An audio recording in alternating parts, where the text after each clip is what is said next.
What's good, YouTube? It's your boy King Leo, and today we're going to be watching the Dallas Cowboys All-22 defensive film against the Baltimore Ravens, and man, it was bad. It was a terrible week. I was feeling really bad about the Saints game, and somehow I feel even worse after this game. No improvements rushing. In terms of rushing defense, we got worse somehow, and we're just going to go over a couple plays that I pulled from yesterday when I watched it back. Don't have no notes. We're just going to jump into it straight raw. Now, this was the first play of the game for the Ravens on offense. One of the most dynamic rushing quarterbacks of all time. You would think, you would know that coming into the game. You would think you would prepare for that. You would think you would scheme for that. But first play of the game tells me otherwise. They go split zone read option, and Micah crashes down, and there's nobody, that's covering Lamar. That's accounting for Lamar Jackson, which is ridiculous. I don't understand. First play of the game, one of the most dynamic rushers of all time from the quarterback position. You have nobody. Now, sometimes this is like scheme to where the edge crashes and the linebacker loops for the quarterback, but Micah crashes. Kendrick's first steps were forward into like this A-B gap area, and yeah, this was just not good. And that should have been the sign to tell it all right there. Just terrible stuff, man. And they're still getting to the edge.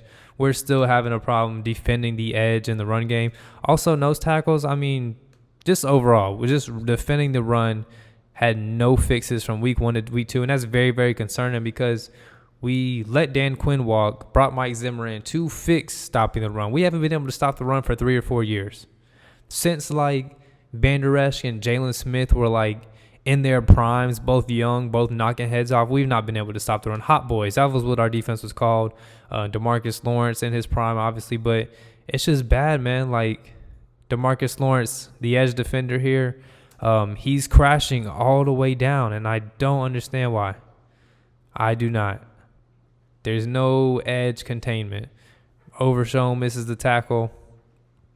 Big run by Justice Hill. All these dudes got off, and again, to the edge. 3 big runs to the edge. Lamar, Justice Hill, Lamar. Again, on the read option play, to the same side. Again, Micah's crashing down too far with a guy like Lamar, and there's not a linebacker jumping out there. And Trayvon Diggs is struggling getting off the block. There's no edge containment. We have no edge containment. We'll talk about the defensive tackle play in a minute, but the edge is the same. And Marshawn Nealon's snaps have gone down, and I do feel like we brought him here to, play the run because he's very, very good at it. You see he's playing some more 4-eye stuff right here.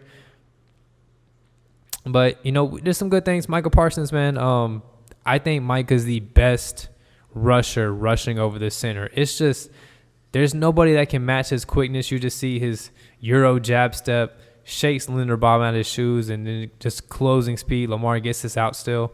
But, yeah, Micah's great at that. Micah can rush from the edge. He can rush over center. Still one of the best pass rushers in the league, man. And we do get a good rep here. We get a very good rep here. You want to see now in the Saints game, I feel like they always kept us outflanked, and they were able to seal the edges off. Now right here, we're outflanking. We have a linebacker out here, with an alignment to where it's further to the sideline than their nearest defender. So when they go here, boom, linebacker shoots all the way down. You contain this edge on Ricard. Don't let nothing get outside of you. Micah gets a good push here. Guys flow to the football. Overshown gets there. This is how it should look. We cannot get outflanked. These runs have to be peeled back to the inside. So this was a positive because the Saints, it seemed they always had somebody that was sealing this off. Just angles. Just angles. It's simple football. But now this is, in a little bit of adjustment that I didn't see in the Saints game. Having the width, having the depth towards the sideline, so we're able to get over there, and guys flow to the football once he cracks it in a little bit. That's a positive. And then they started killing the screen game, and the Saints killed the screen game. So this is something that we still have to work on, something we still have to account for. I think it's more so defensive ends have to be more aware of the running backs. Be more aware of the offensive line if they're letting you slip. And Wilson just has to shoot it. Right now. Shoot it, challenge this offensive lineman. It's just too late. big play, and then to make it even worse, they come back the very next play and hit us with another one.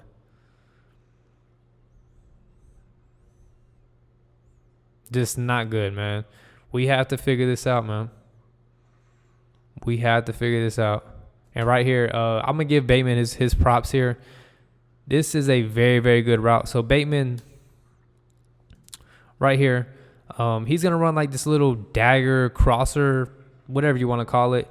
And, you know, this is Donovan Wilson. He knows that he's responsible for this half of the field. So Bateman runs like he's going to cross his face, attacking, you know, where Donovan Wilson doesn't want to give up this deep area over here. So he acts like he's running across his face, gets him leaning. Look at this, stops on a dime, changes direction. That's beautiful stuff. Like, as a receiver coach, you know, in real life, I actually love seeing stuff like that, even if it's against my team. That's just pure. That's great technique, great route running. Just Donovan Wilson's put in the bad spot. And Donovan Wilson's not the best coverage guy. He definitely is prone to getting beat in coverage. He's more of your thumper, put him in the box type safety. And he has been getting exposed in coverage a lot. So we need to look into that. But let's go take a look at what happened with Lamar. We try to run this stun with Lawrence, and I don't really like that. You need to rush with rush lane integrity against a elite athletic quarterback like Kyler Murray, like Lamar. You have to keep them in the pocket. So when these stunts don't work, I really don't like a defensive tackle being my edge containment. So Mike Zimmer needs to look into that, because that just doesn't seem very smart to me. And, you know, things like this happen. So, but I'm just a guy with a microphone and a laptop, man. And this was just mean, man. Kalen Carson, welcome to the NFL moment. Looking deeper into it.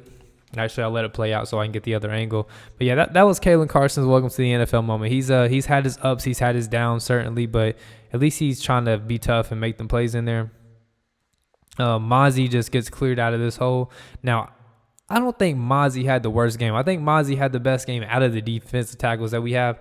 Now, that's not saying much, but in terms of this play, he just completely gets wiped out by this double team. Trayvon misses a tackle. It's just, and the later in the game, the more and more they got, you know, in tune with running down the middle. Our defensive tackles worn down effort-wise, the energy, and again, read option with a lead blocker. There's no edge containment. Luckily, Micah's just as fast as Lamar, and he can chase him down to where he doesn't just pick up a first down. But yeah, and again, Mozzie just gets blown out. And like I said, I feel like he had the best game out of the noses, and it wasn't good still. But he just gets blown out here. Kendrick's filling this in. He could have got there a little quicker if he had a little bit more bend, but there's just not a lot of good things to talk about. Overshown's not getting off this block. Donovan Wilson misses a tackle. Like, it's just bad. To be honest, it's just bad. And the way to fix it, I feel like, I'll just let this play out. The way to fix it, I feel like, is these guys just have to play disciplined football.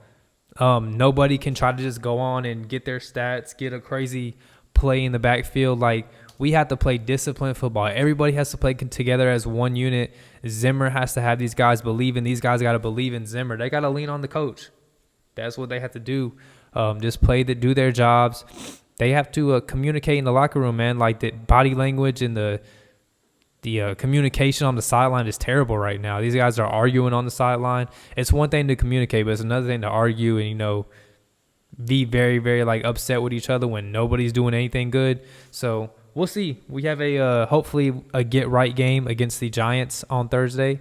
We get a couple of days off, and maybe we can fix our problems. But, hey, any videos y'all want to see, let me know in the comment section.